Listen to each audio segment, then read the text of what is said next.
Several years ago, I dated a girl briefly, and in the course of that relationship, I practiced a little light bondage on her. She had never experienced that before, and consequently, after we inevitably broke up, and it was amicable, she decided to look deeper into the lifestyle, and for a short time, she decided to become a professional dominatrix. I felt a certain level of pride at having inspired her towards this end, in a way. But in the early days of that decision of hers, she asked me to explain to her how to be a dominant. Now, this was something of a mental exercise, obviously, because I had never thought to try to teach someone to be dominant. It's always just come very naturally to me. I could go into the deep psychological roots of that, a sense of powerlessness as a child, an over-domineering parent who made me feel small and thus made me want to get outside of that shell, etc., etc. But how to be dominant? I tried to come up with a way of explaining to her what mindset I fall into when I am in that zone. And it is a zone. It's comparable, as far as I've heard it described, because I am not an athlete, for athletes to be in the zone. That's sort of like where I go when I'm in that mode with someone. And it is a dynamic between two people. In the regular course of my life, I am not overly controlling. I'm not a bossy individual, really. I think I'm a relatively even-keeled individual. But when there is that power exchange, when there is that dynamic between me and another person, I enter into a zone. I describe it as cold anger. It's a very focused, it's a very energetic sense of, power. When I'm with a partner and that chemistry is working between us, all doubts fall away. All senses of inhibition go away, but not at the loss of self-control. When I'm in this zone, I am very, very controlled, not only of my partner, not only of the situation, but of myself. Even in my sort of tense focus on the situation at hand, always in control. Now, how best to describe what being in this zone feels like? The only analogy I have been able to come up with is, imagine you are working at your job and you're having to train a new person. You're having to train them on something vital but relatively simple. And you try to be a patient instructor. You sort of walk them through the procedure and then you have them repeat it. And they just don't quite get it right, and so you show them again, and they just don't quite get it right. And your sense of irritation, but also your knowledge that this needs to get done, overtakes you, and you reach a limit, and you just gently push them aside, and you show them how to do it. That sort of reserved, controlled, purposeful taking over the situation. That is the best sort of analogy I can try to describe to people. Not everyone has gone through a situation where they're trying to train someone else in something, but if you can extend your imagination into a situation similar to that, that's about as close as it gets. But for me, it's addictive in a way. Because in the normal course of my life, I don't feel like, and I don't think most people do, feel like they're in control of their own lives, of the world, of the things around them.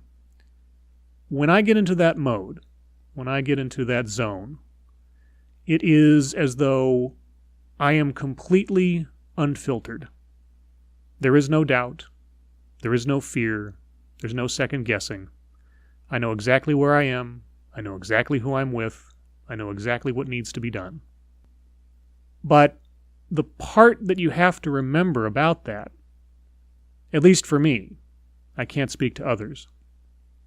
That zone only really works when the other person extends their trust to me, extends that giving over of power to me, and that I take the reins.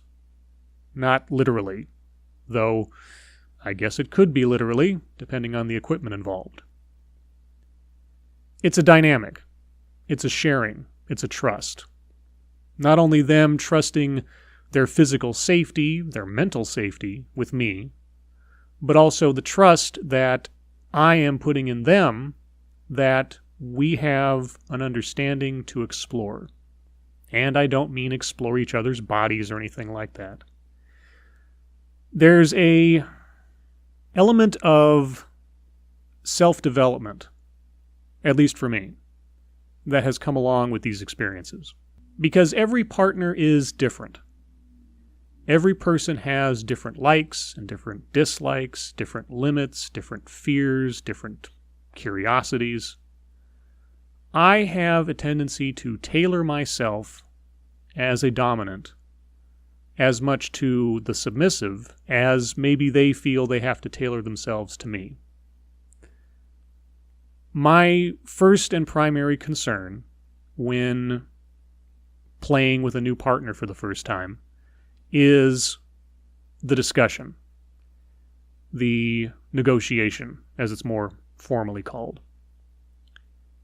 This can be, and sometimes very much is, depending on the relationship, like a job interview.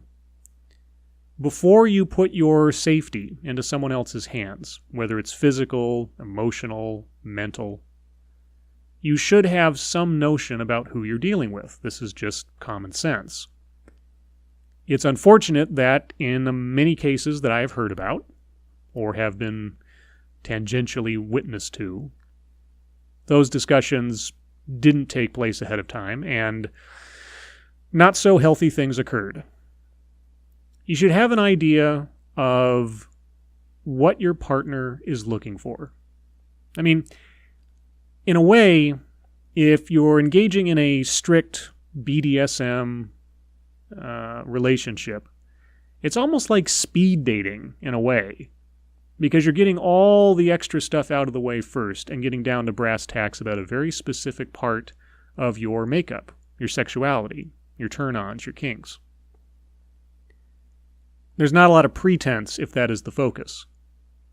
So, do you like having your hair pulled? Yes or no? Do you like being spanked? Yes or no? Do you like, and so on, and so on.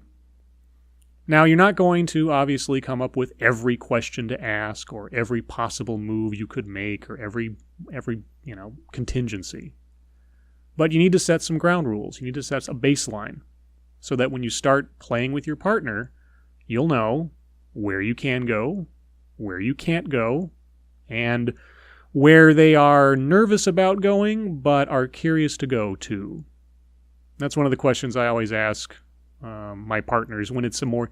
And I have to say, it's only been a couple of times that I've had such a formal negotiation with someone. It's usually far more casual and far more conversational. But I have asked the question, what are you scared of, but you are curious to try?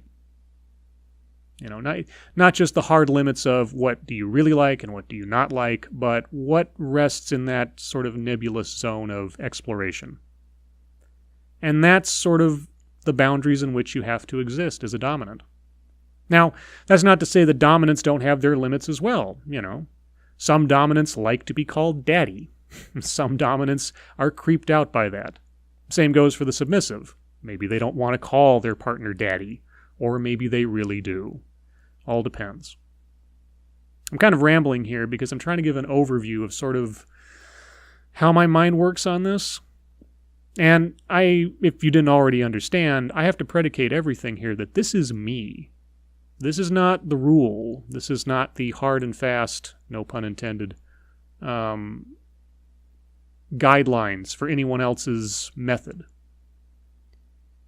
But, yeah, this isn't scripted. This isn't scripted, so I don't know quite where to go with this. I guess the part of domination, of being on that side of the equation that is so attractive to me, aside from, the sense of power, is the sense of connection with the other person. Because when you're with a partner, and especially after a brief amount of time where you've gotten to know each other and you trust each other a bit more, and you know where you can go and where you can't, and where you can explore with some measure of safety, that dynamic, that sense of freedom within the boundaries is, I can't really compare it to anything else. And I also have to mention, at least again, for me, being in the dominating mode, it's not about sex. And I know that sounds odd. The intent in my being in that mode, the focus, is ultimately seeing to our mutual pleasure, but seeing first to the pleasure of trust, the pleasure of mystery and danger. If I've got a blindfold on her, she doesn't know what's coming, and she might be scared, but it is a fear tempered with the knowledge. If things have been progressed healthfully, a fear tempered with the knowledge of they're still in a safe place. It's sort of like being on a roller coaster, or at least one that you know isn't going to fall apart on you. There's fear, there's adrenaline, there's the speed, there's the rush, there's the gravity pulling your stomach in 3 different directions. But you're on rails, and you know that you're just about a minute and a half away from getting back to safety again. That's kind of where the dynamic is when things are working correctly. And it goes both ways, both for the dominant and the submissive. It's a roller coaster, but one, again, if healthful, on rails. That's not to say you can't be creative, but just that you know where the boundaries are. So anyway, I'm not quite sure, as an introduction, what I'm going to do with this channel. This is an experiment.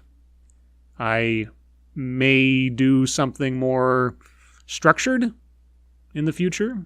It may be more essays like this, sort of, on specific topics and not just me rambling on something very general.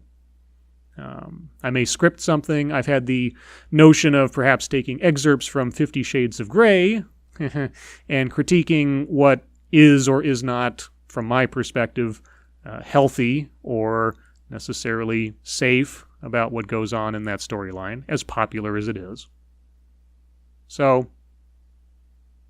that's about it, I guess, for this one.